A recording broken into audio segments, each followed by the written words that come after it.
Alright, I am on my way to a damsel in distress call. Wife called and said, hey, I think I have a problem with the car. So, if you look on car status, she says that her tire pressure monitoring light came on, and it should look like 5 green lights. So, 4 green and a check if everything's okay. So, when I get to the car, I will check and see if anything's going on there. Car, and I really do not see anything very obvious. See a rock? Is that a rock? Feels pretty hard. I'll have to look at that closer. Let's see. Right there. So I don't see the tire is flat. Tire looks okay. Tire looks okay. I have the spare key, which is orange. You can program the orange key and make it a valet key. So let's get in here, see what's going on.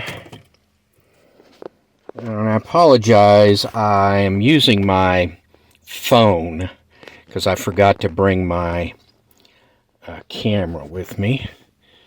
So let's fire this thing up. You can see my hand in the in the picture. And we do have a low tire pressure, so I'll go out there and take a reading.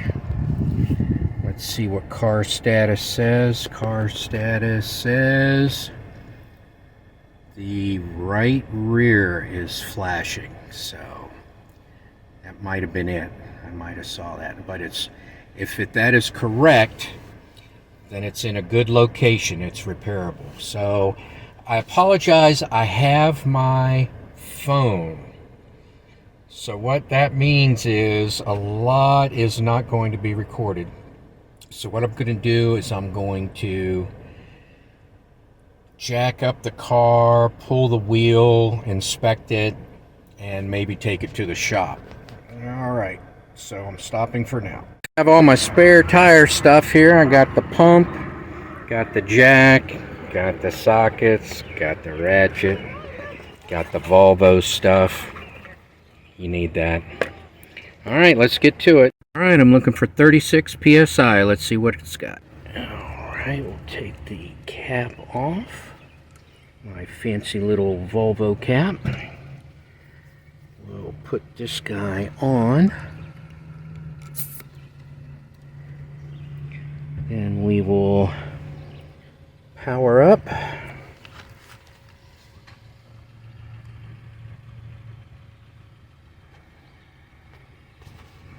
And see what we got here. It says 36. So I don't know what's going on here. Alright, I'm pulling the caps off.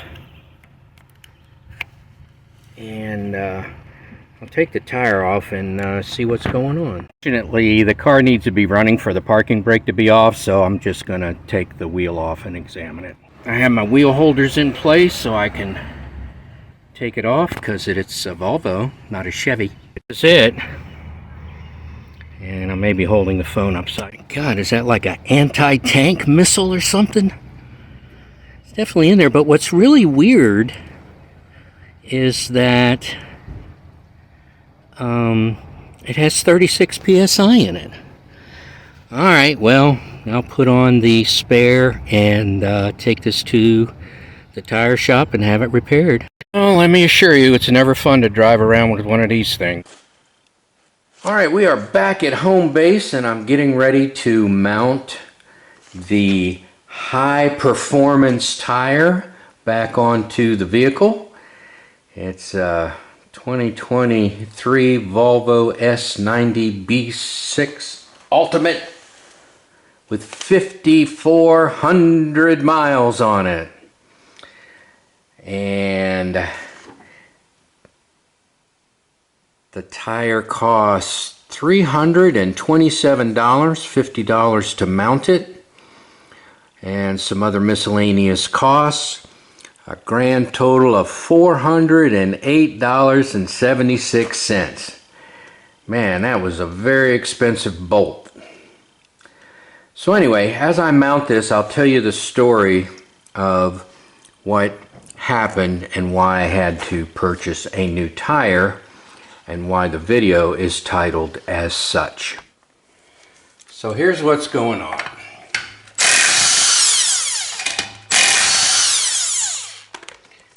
So your vehicles have these high performance tires on them. Some are run flats. I don't even know if this one's a run flat. Some of your BMW tires are $2,000 each. That's right, $8,000 to replace your tires on some high-end BMWs. So they don't plug them anymore. I might have been able to find a place that plugged them, you know, some other tire shop, but the dealership does not. And then what also is going on is that the factory original tires are not covered unless you buy the warranty specifically for the tire, not the extended warranty on the vehicle when you're at the dealership and they're trying to sell you all this extra bull crap when you're actually purchasing the vehicle. Not that one. It has to be specifically for the tires. And these are Pirelli, so it has to be Pirelli aftermarket warranty. Now, what makes it bad for this particular vehicle is it's already a year old. So I'll tell you what the warranty is on the new tire. And I'll tell you what the warranty was on these if I had purchased it when I purchased the vehicle.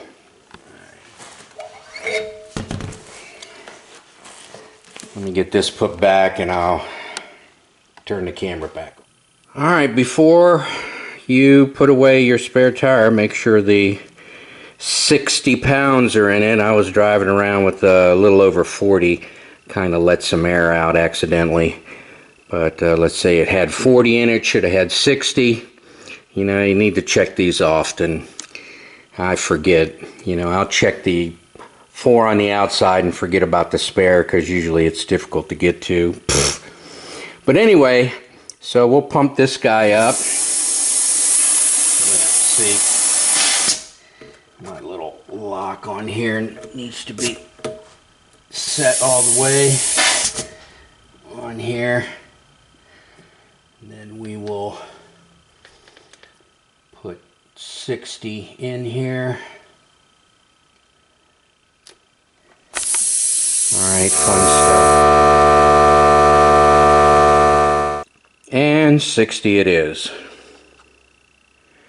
Also, you want to make sure your valve is in a convenient location, so you know when I lift this up, I can just lift the cover up a little bit and check the tire pressure. I don't have to hunt around for it. So even if you get it factory new, when you do your first inspection of the spare, move it around so that the stem is in a good location for you. Now for Volvo and Fords, I don't know about BMWs and Mercedes anymore. It's a little push and turn.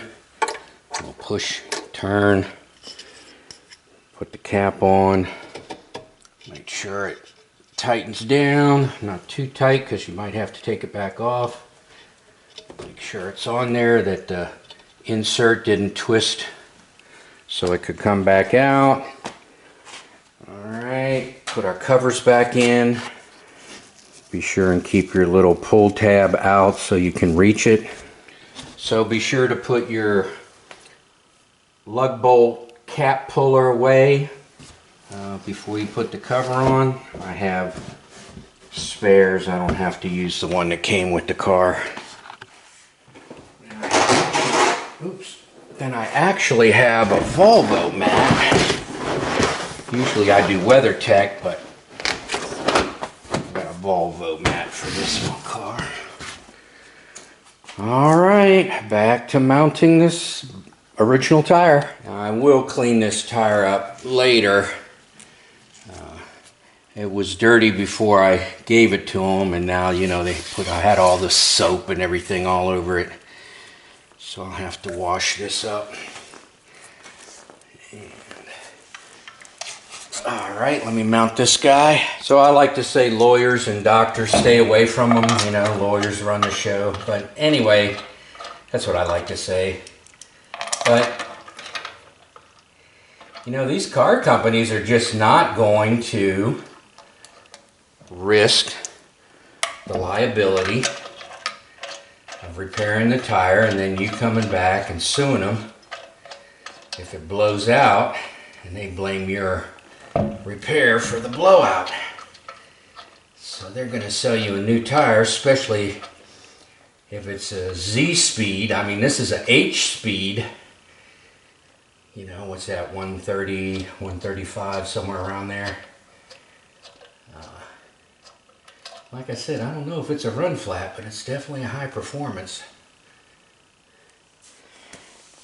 And I asked the service manager, I said, okay, well, I got 3 factory and 1 aftermarket. How are you going to know that I'm coming back with the warranty claim on the aftermarket and not one of the factory installs? And they said, well, we have it recorded which one it is, and by which one I don't mean like right rear, because you know they could be rotated or whatever.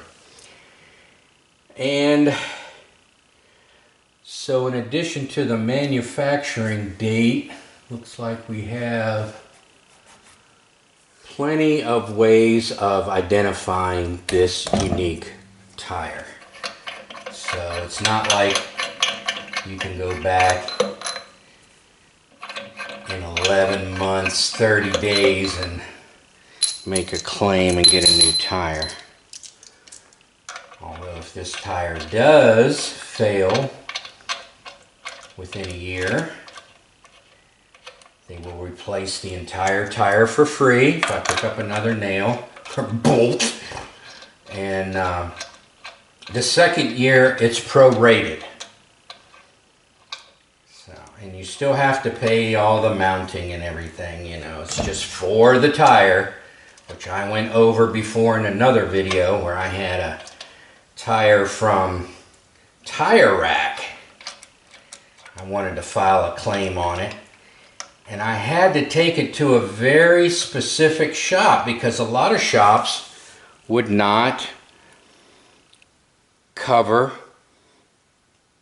that warranty from that particular insurance company. You know, everybody deals with different companies and they don't intermix or whatever. So you just need to be careful. There's a lot to it. There's a lot going on. Understand the details.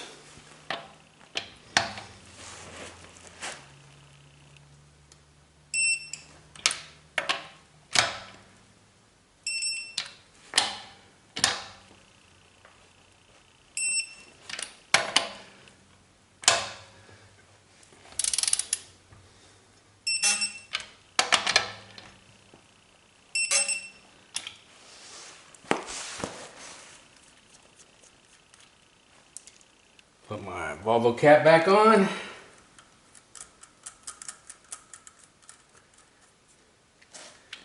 Bolt covers. And I will wash and clean the car in the morning.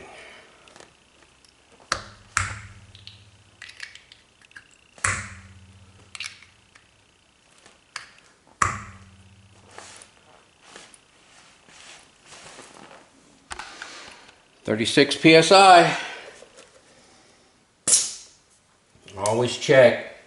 Typically they overinflate them. I don't know what the heck it is about these tire guys. This one was a little underinflated. which is usually not the case.